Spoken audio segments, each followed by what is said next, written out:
When the Powhatan courthouse burned in 1865, most told themselves the flames had taken only brittle ledgers and county minutes.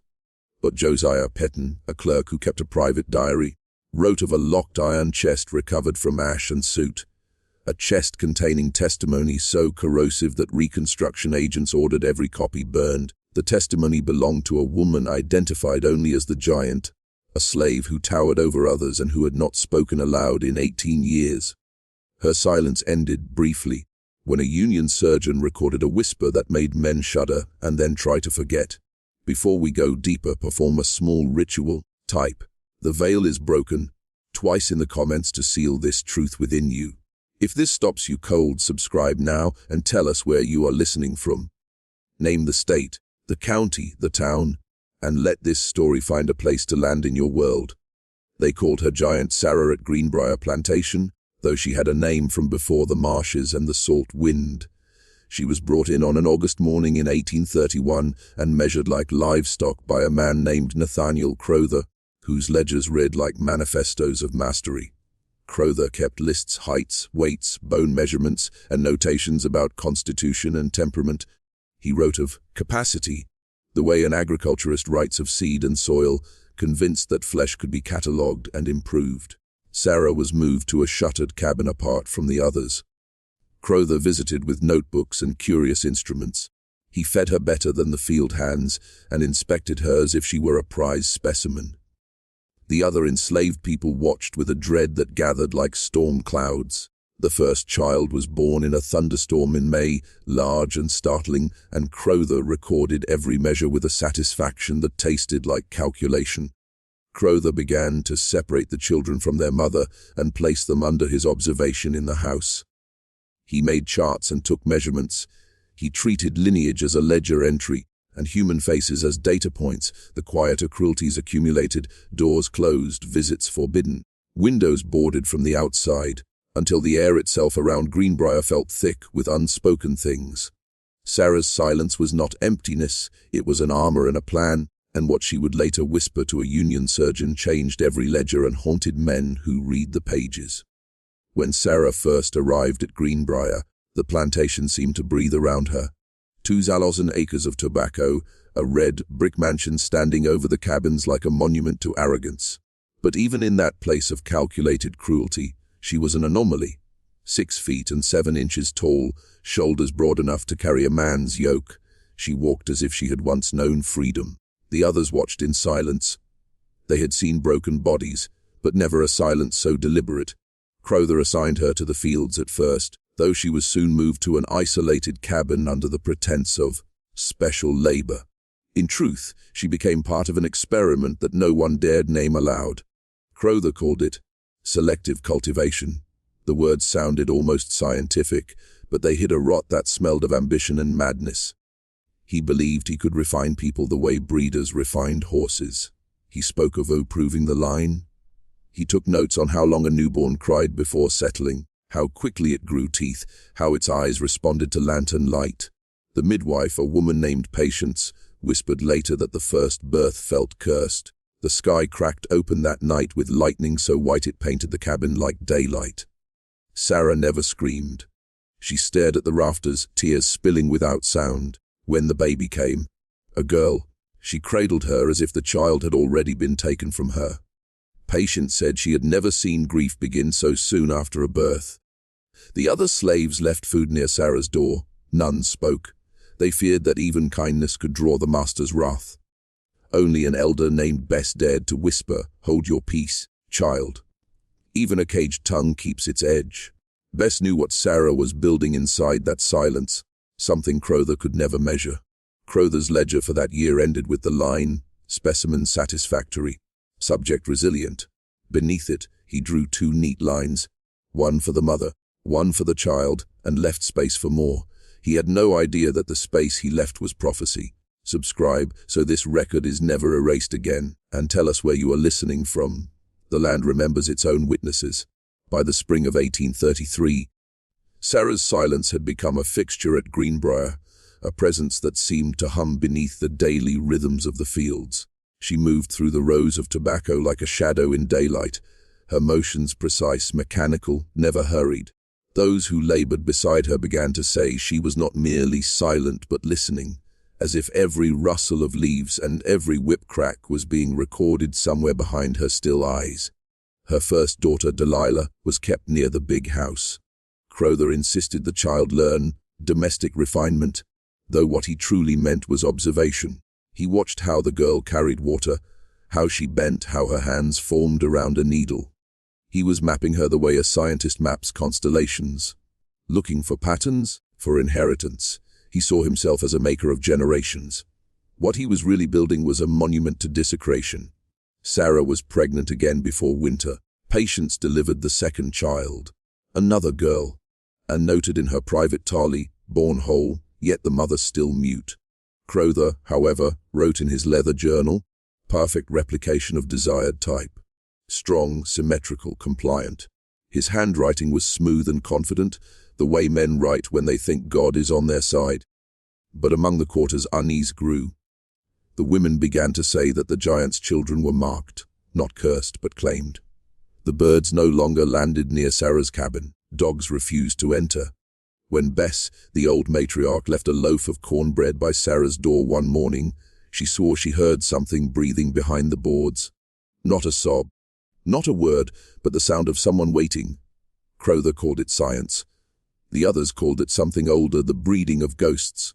When the second child reached 6 months, Sarah conceived again. The cycle became rhythm, and the rhythm became doctrine. Crowther's notes multiplied, the cabin became both cradle and laboratory, and Sarah's silence hardened into stone. If you are still here, listening through the weight of this truth, subscribe now and comment your state below. You are not just hearing history, you are excavating it. Each word spoken here reopens a grave that was meant to stay sealed. By 1835, Crowther's reputation had begun to spread far beyond Powhatan County. Men came from neighboring plantations, scholars from Richmond, even a professor from Charlottesville, all curious to see the experiment. They arrived in fine coats and carrying notebooks, speaking in Latin phrases to mask the stench of what they were doing. Crowther welcomed them as equals, serving brandy in the study, while the faint sound of a woman's heartbeat pulsed through the floorboards below. He called Sarah the foundation stock.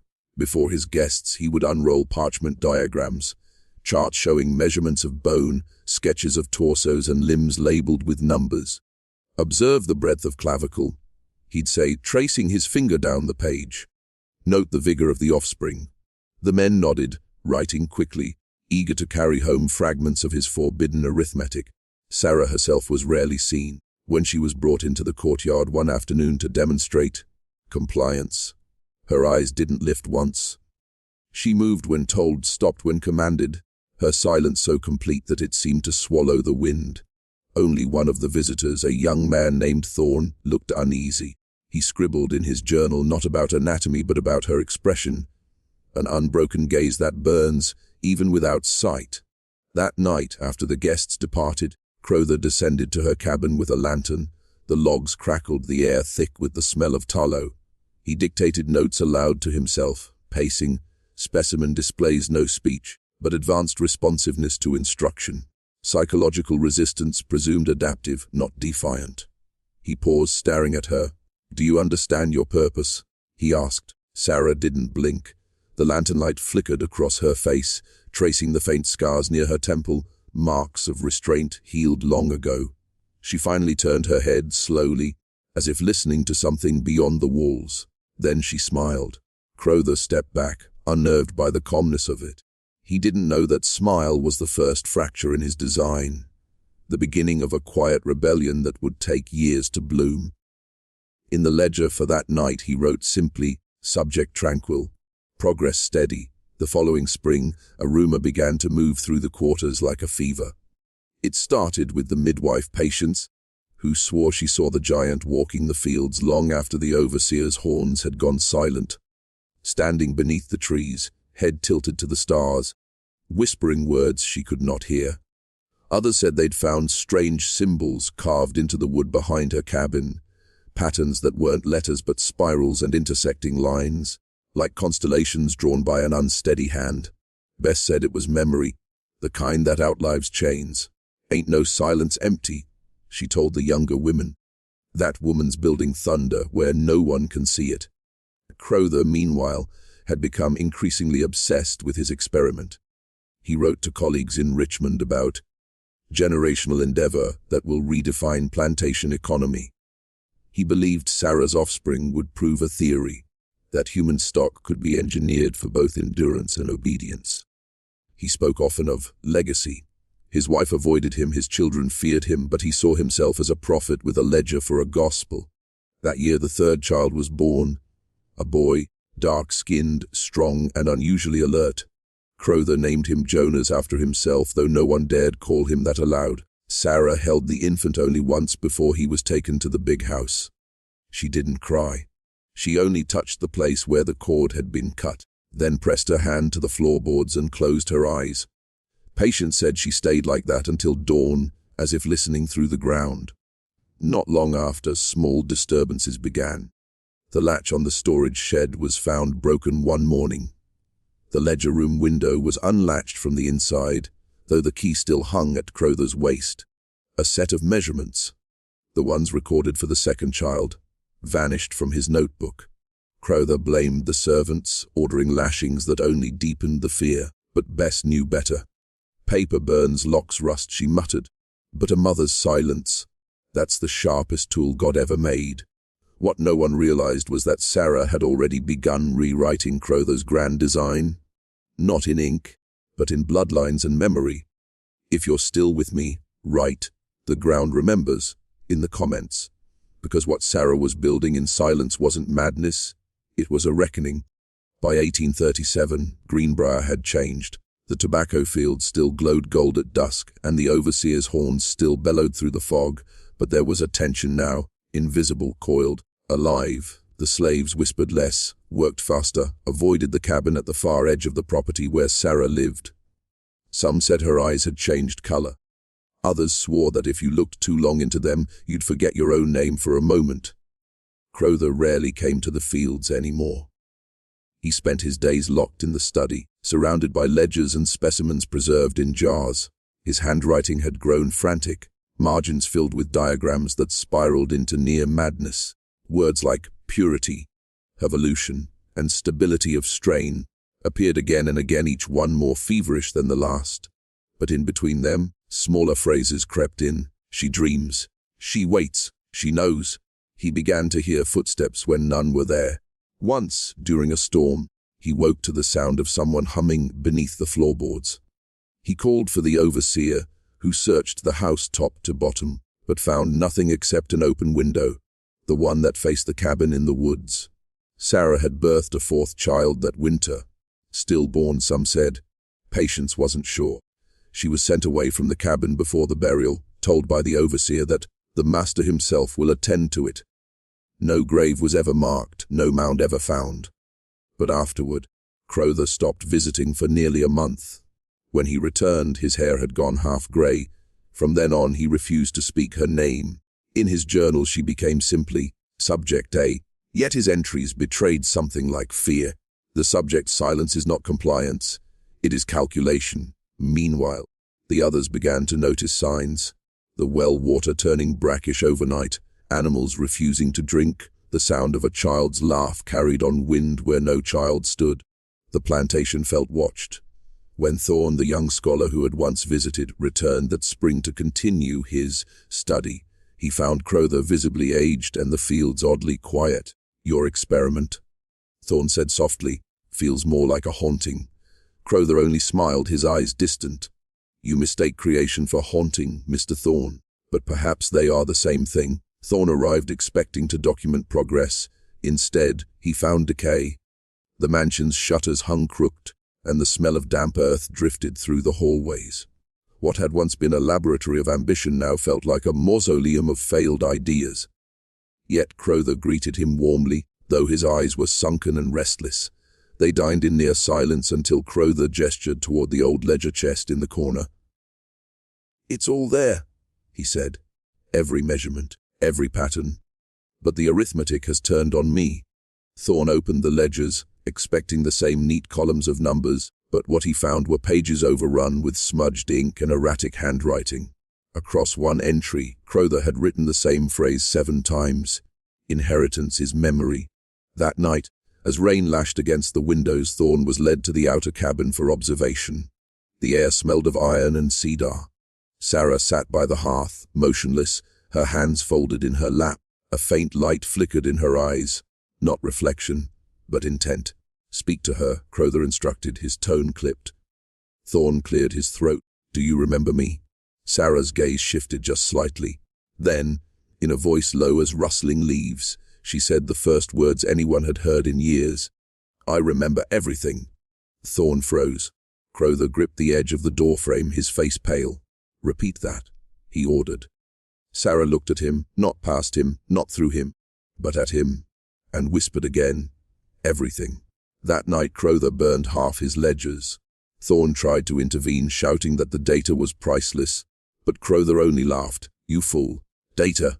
She is the data, and she's rewriting it." He meant it metaphorically, but Thorn wasn't so sure, because the next morning, the pages that had survived the fire seemed to have changed. The handwriting warped, the ink bled into shapes that almost looked like words, only they weren't English. When Thorn left Greenbryer 2 days later, he didn't look back. In his journal, the last line he wrote before closing it forever read, "She has learned to remember for all of us, and soon she will make us do the same." If you've followed this far, write, "I remember everything," in the comments, because from this point on, silence becomes its own kind of scripture. By the summer of 1838, the air around Greenbryer seemed heavier, as if every breath cost something. Workers spoke of hearing footsteps in the fields long after curfew, soft and steady, accompanied by the faint sound of humming. The same melody Sarah's first daughter, Delilah, used to sing before she was taken to the big house. Only now Delilah was gone. Crowther claimed she'd been sent away for refinement, but no one had seen her since. Sarah did not weep. She simply sat by her cabin door, eyes fixed on the horizon. Each evening she would draw patterns in the dirt with a broken stick, wipe them away, and start again. Patients passing by realized the symbols matched the ones carved behind the cabin. Not random marks, but a language being rewritten one line at a time. Crowther's mind, meanwhile, was unraveling. He stopped eating with his family, stopped sleeping through the night. Servants whispered that they could hear him arguing with no one. Pacing his study, slamming ledgers shut, muttering, "She knows what I took." The mansion smelled of smoke and medicine. His desk was littered with burned pages and half-empty bottles. When the overseer found one of the younger field hands wandering in a daze near the tree line, the boy claimed he'd seen a tall shadow with eyes like fire standing over the well. Crowther dismissed it as superstition, but that night he ordered the well boarded shut. Then, one morning, the plantation awoke to silence. No haunt, no movement, no overseer. The fields were empty, the horses restless, the air thick with mist. Crowther emerged onto the porch, trembling as if expecting someone. From across the yard, he saw Sarah standing by the old oak, her hands folded, her face unreadable. He tried to speak but found his throat dry. The woman he'd reduced to an experiment now stood before him like a verdict. "Where is the child?" he demanded. Sarah tilted her head slightly. The corners of her mouth lifted, almost kindly. "With me," she said, that was all. 3 words, calm, final. The overseers who fled later saw that after she spoke, every bird in the trees took flight at once. That morning marked the first disappearance. Crowther's youngest son, a boy of 10, was gone before sunrise. His bed was still warm when his mother found it empty, the sheets twisted as though he had been lifted rather than walked away. The dogs refused to track. The overseers searched the woods, the fields, even the riverbank, but the trail ended at the boarded-up well. The boards were unbroken, the nails untouched, but the earth around it was freshly turned. Crowther stood by that well until dusk, staring down at the dirt, his face grey as ash. When he finally spoke, his voice was hoarse. "The lineage has turned." From that night forward, something inside him fractured. He forbade his wife and remaining children from speaking Sarah's name, even in whispers. He ordered her cabin locked from the outside again, with a chain thick as an arm. But no one wanted to be the one to lock the door. The overseers drew lots, and the man who lost returned pale and shaking. "She weren't inside," he said, but the air was breathing. At sundown, strange lights began to flicker near the edge of the forest. Bluish, pulsing, like lanterns swaying though no one carried them. The enslaved people huddled in their quarters, praying in whispers. Patients tried to go to the cabin, saying no woman should be alone in such a storm, but Bess grabbed her arm and said, "No, the storm's not outside tonight." Crowther spent that night writing by candlelight, ink staining his fingers, his desk trembling with each stroke. The words came in loops and fragments. Replication successful, but not of form, of memory. Inheritance reversed. The created now creates. By morning, the candle had burned to nothing. The servants found the study door open, the pages scattered. Crowther was gone. All that remained was his ledger, turned to a blank sheet. Only it wasn't blank. Etched faintly into the parchment were lines that looked eerily familiar, spirals, constellations, and the same looping symbols Sarah had drawn in the dirt. Bess said quietly, "She's taken back the record." And in that silence, the wind outside shifted, carrying a sound none of them could name. By the time the sun rose over Greenbryer again, the plantation was half abandoned. The Crowther family carriage stood by the stables, its wheels mired in mud, as if someone had tried to flee in the night and failed. The air was thick with rotten rain, and the only sound was the slow creak of the weather vane turning above the house. Patience was the first to enter the big house. She crossed the threshold barefoot, whispering psalms under her breath. The halls smelled of wax and iron. Paintings had been slashed, furniture overturned, and in the parlor, the ashes of burned papers still smoked faintly in the grate. At the center of the floor lay Crowther's spectacles, one lens cracked, one missing, beside the leather-bound ledger he'd guarded like scripture. Patience knelt, turning the book over. The first pages were Crowther's usual handwriting, numbers, measurements, and cruel calculations. But halfway through, the script changed. It grew delicate, curved, almost lyrical, and then came words that chilled her blood. "I see through your eyes now. The earth has kept my children safe. You cannot measure what remembers." She slammed the book shut and ran, but as she passed the staircase, she saw muddy footprints, small ones, climbing upward. Children's footprints. They led to the attic door, where a draft whispered through the cracks. When she pushed the door open, the light dimmed. Inside were toys, carved dolls' blocks, and a wooden cradle rocking softly though the air was still. And on the far wall, drawn in charcoal, were the same spirals and symbols Sarah had carved behind her cabin years before. Patience dropped to her knees, whispering, "Lord, have mercy." But the air around her seemed to breathe back. Downstairs, Bess and the others waited, their faces tight with fear. "She's done it," Bess said quietly when Patience returned. "She's written him out of his own house." And when the evening came, the mist rolled down from the hills, carrying with it the faint sound of humming, a lullaby that none of them had heard since Delilah was taken. That night, no one at Greenbryer slept. If you can still hear the humming, type, the house remembers. Because the reckoning had moved from the soil into the walls themselves. By autumn of that same year, the once grand Greenbryer estate had begun to crumble. The shutters banged loose in the wind, the fields grew wild with untended tobacco stalks, and vines crept up the veranda as if the earth itself wanted to reclaim the house. No one worked the land anymore. No one dared. Patience and Bess were among the few who stayed. They tended fires, whispered prayers, and watched the woods for movement. Sometimes at dusk they saw a tall shadow pass between the trees. Slow, steady, unmistakable. "She's walking the border," Bess would say, her eyes half closed, keeping what's hers. Then one evening, as fog rolled over the fields, the sound of hoofbeats echoed through the valley. A group of riders approached, bounty hunters from Richmond, sent to reclaim what they believed was stolen property. They'd heard tales of Crowther's disappearance and the escaped specimen said to haunt his plantation. Patience tried to warn them. "You best leave her be," she told their captain, a hard-eyed man with a scar across his cheek.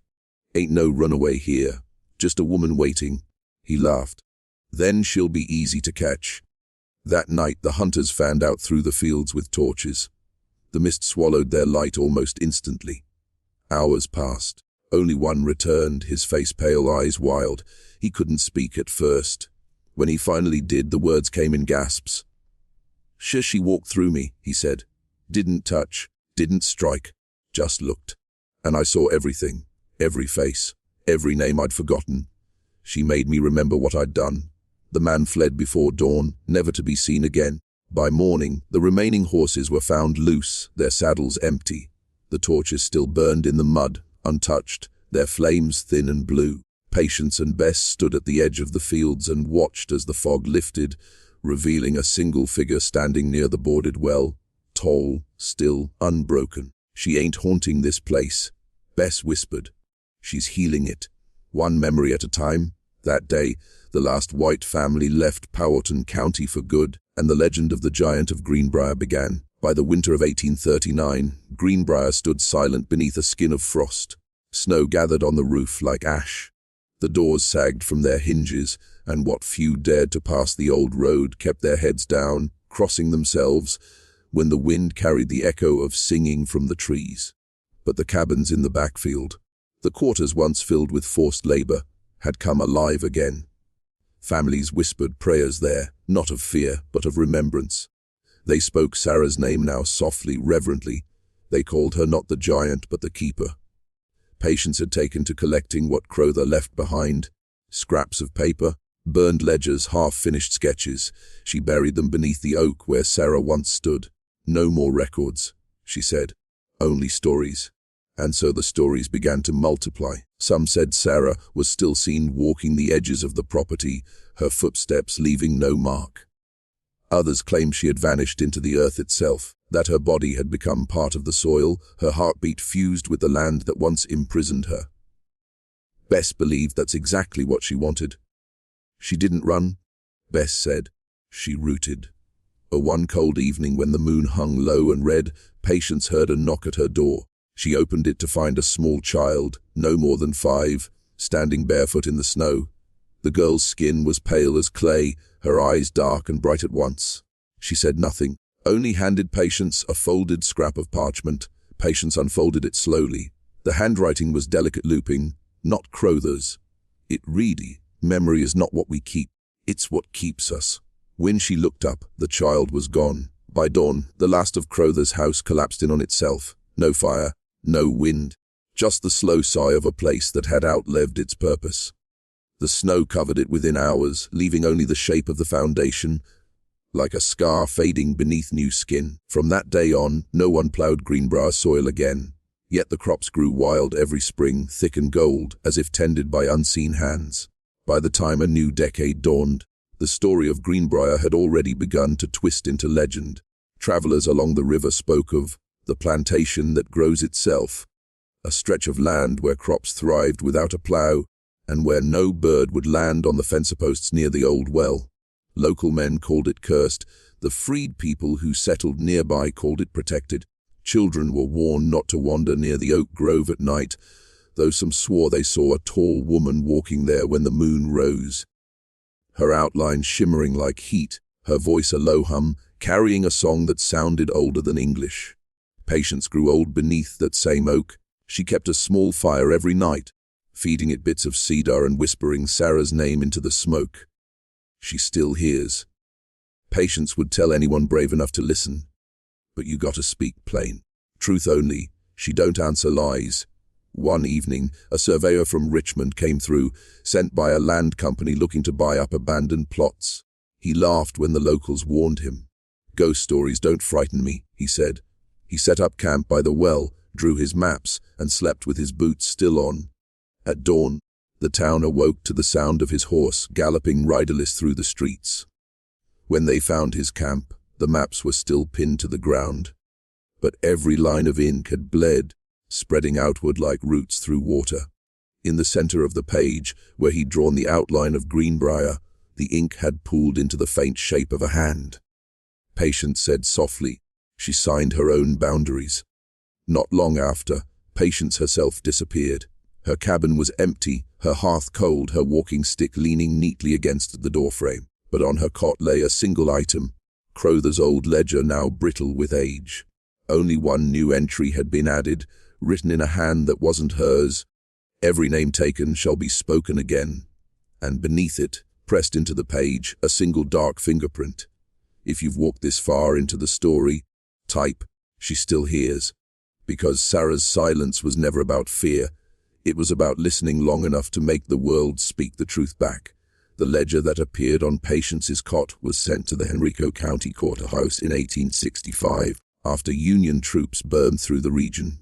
The clerk who opened it, a man named Josiah Peaton, later confessed in his diary that the book reeked of river mud and something older.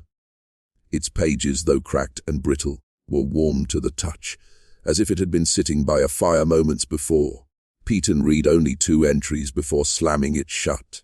The first, written in a looping hand, was a list of names: Delilah, Rebecca, Judith, Ruth, Esther, Naomi, Hannah, Abigail, and Miriam. 9 daughters, each name followed by a single date, and each date was the same, March 14, 1863.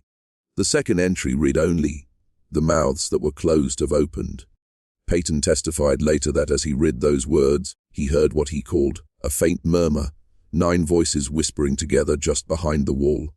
The courthouse burned 2 days later. Officially, it was blamed on Confederate saboteurs, but no one ever found signs of an explosive or lantern fire, only a circle of ash where the ledger had been stored, and the faint outline of a single barefoot print pressed into the soot. By then, Greenbryer itself was overrun by wild growth. The main house had collapsed inward, consumed by vines and moss, but the foundation stones remained warm even in winter. Travelers said if you stood on those stones at dusk, you could hear a woman breathing under the earth. Some claimed to hear chains sliding in the soil, links falling apart one by one. A Union surgeon named William Thorne, drawn by rumor, visited the site later that spring. He found bones, not buried but arranged deliberately around the remains of the cabin that had once been Sarah's. 9 small skeletons, each with their hands folded, facing a central figure twice their size. Beneath the giant skull, he discovered the broken remnants of an iron collar, split perfectly down the center. Thorne left that night and never returned to Virginia. He wrote in his final letter, "If silence is a grave, then hers became the loudest sound I ever heard." The land was abandoned after that. But those who passed by swore that sometimes, when the wind blew just right, the tobacco fields whispered a name. Not in fear, but in recognition. By 1871, Greenbryer had become more myth than map. No deed existed anymore. The boundaries were erased, swallowed by swamp and story alike. Yet somehow, people kept finding their way back there. Freedmen looking for roots, soldiers chasing rumors of gold, preachers seeking proof of the divine. None stayed long. The preacher, Reverend Asa Goodwin, came first. He was a man of faith, but more a showman than a shepherd. He called himself a deliverer of cursed ground and claimed he'd come to banish the spirit that haunts the plantation. The townsfolk gathered near the ridge to watch as he raised his cross before the old oak, shouting scripture into the wind. They said the air turned strange that day, heavy and still, like a held breath. The preacher's voice began to falter, his words stumbling as if the air thickened in his throat. Then the oak behind him groaned, not from wind, but from something deep inside the wood. Witnesses swore they saw the bark split, revealing what looked like dark hair tangled in the grain. Reverend Goodwin dropped his cross, fell to his knees, and screamed. When the crowd rushed to him, they found his eyes clouded white like milk. He was alive but never spoke again. The next visitor was not a preacher but a woman, Miriam Thorne, granddaughter of the Union surgeon who'd once unearthed Sarah's remains. She was a historian carrying notebooks and a camera, determined to separate legend from fact. Her journal survives to this day, water-stained and half-burned. One entry reads, "It is not haunted, it is awake." The land breathes, it remembers footsteps, pain, blood. It refuses to let its story be written by the hands that caused it. On the final page, she scrawled only, "She is still here, but she is not alone." Miriam was never seen again. Her camera was found near the old well, its lens shattered, its film exposed. When developed, the photograph showed nothing but the oak tree. And yet, under the surface of the image, faint, almost invisible, were the outlines of faces, dozens of them, layered together like roots twisting through soil. Those who have seen the photograph up close swear the faces shift slightly when the light hits them. Some are weeping, some are smiling, and one always is watching. By 1883, locals refused to say the name Greenbryer aloud. They called it the Hollow Field now, a stretch of land so quiet even birds avoided its air. Travelers passed wide around it, claiming that their horses grew uneasy near the border fence, their breath misting as though the very ground exhaled frost. But silence never lasts. One autumn morning, a group of railroad surveyors arrived, maps and stakes in hand, tasked with cutting a new line through the region. They were pragmatic men, skeptics hardened by long miles of forest and sweat. Ghost stories meant little when the company paid by the acre. They began their work by clearing brush near the oak grove. The crew chief, a man named Weller, struck something with his shovel. Not stone, not wood, but iron. He crouched and brushed the dirt aside, revealing the curve of what looked like a massive shackle, half buried, fused to a tree root as though it had grown there. The men laughed uneasily, saying it must have been from the old slave days. But when Weller pried it loose, the earth beneath let out a sound, a deep, drawn-out moan, like air leaving a chest. Birds scattered from the trees. One of the men dropped his lantern and swore he felt something grab his ankle. Cold, wet, pulling, they ran. By dusk, only one man remained near the site, a younger worker named Isaiah Reed, who'd grown up hearing whispers of the keeper of Greenbryer. He returned at sundown alone, carrying a small bouquet of white clover. Isaiah knelt by the split earth and whispered, "We didn't come to break, only to pass through." Then he placed the flowers where the shackle had lain. The ground stilled, the wind changed, and for just a moment he heard a voice, soft, deep and far below him, say his name. He left that night and never worked the rail again. But every year after, someone found white clover blooming by the oak, even when the rest of the field lay frozen. The railroad never came through Greenbryer. The company redrew its route entirely, calling the land unstable. But Isaiah knew better. The earth wasn't unstable, it was protecting something that had finally learned to rest. By the turn of the century, Greenbryer had vanished from official maps altogether. The soil reclaimed every trace of its past, or so people thought. Yet, sometimes, truth has roots too deep to die. In 1901, a photographer named Ellis Morrow arrived in the region, commissioned by the state to document forgotten plantations. He had an eye for tragedy, the kind that sold newspapers and postcards to tourists craving southern ghosts. When he heard whispers of a haunted hollow that grew its own harvest, he set his tripod there without hesitation. Morrow's diary, later found in a Richmond pawn shop, tells what followed. He described the air as thick with memory. His first photograph came out blank, his second overexposed. But on the third attempt, just before dusk, he captured something strange. He wrote, "There was a shimmer like heat on stone, and a figure standing by the oak, tall, still, and pale as smoke. I thought it a trick of light until it turned its head." He fled before developing the plates. Yet curiosity gnawed at him. 2 weeks later, he returned to his darkroom in Richmond and processed the glass negatives.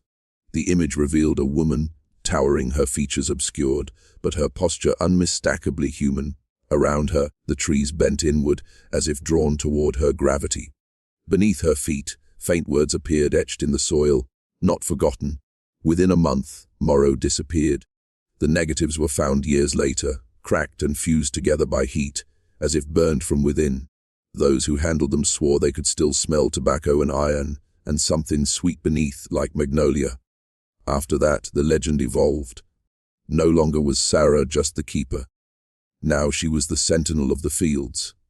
Mothers told their children that when the harvest bloomed wild, it was her doing, ensuring that no hunger touched those who remembered her name.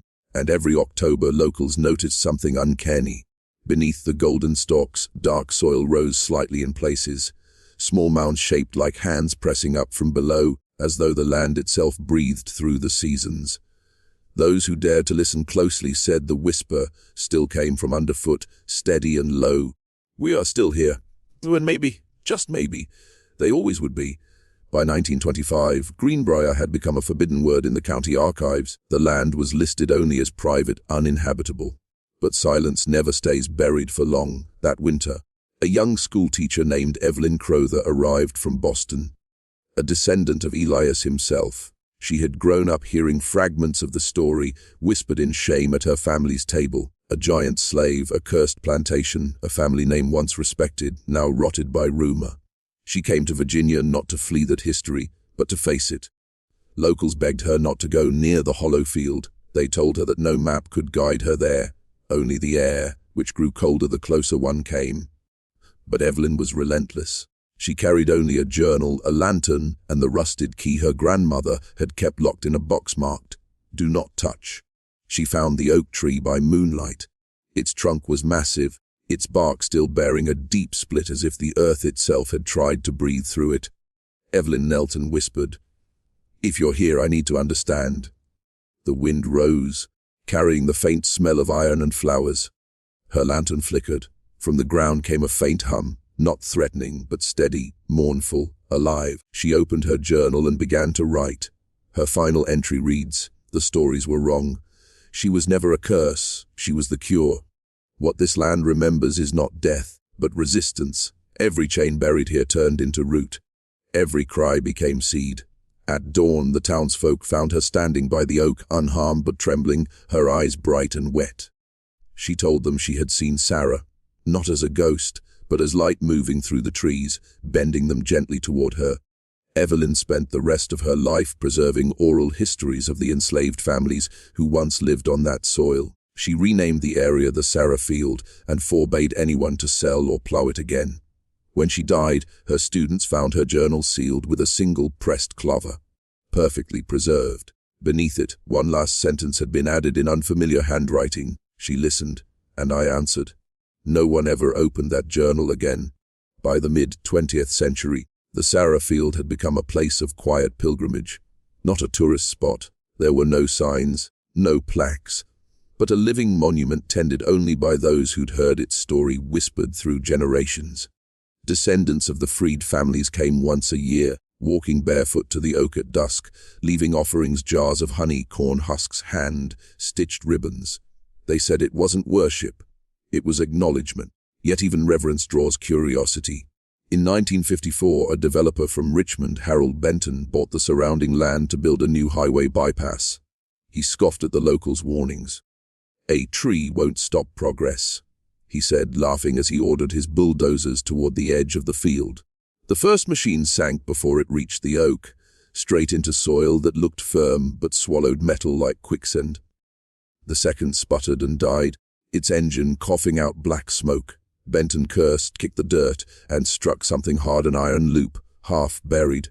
Another shackle, but smaller this time, like a child's. He bent to touch it, and the earth trembled. Witnesses said every bird in the sky lifted at once. The air turned electric, sharp with the smell of rain, though the sky was clear. The bulldozer's lights flickered. Then a voice, soft, layered, unmistakably female, rolled across the field. "You take nothing more from me." Benton fled and never returned.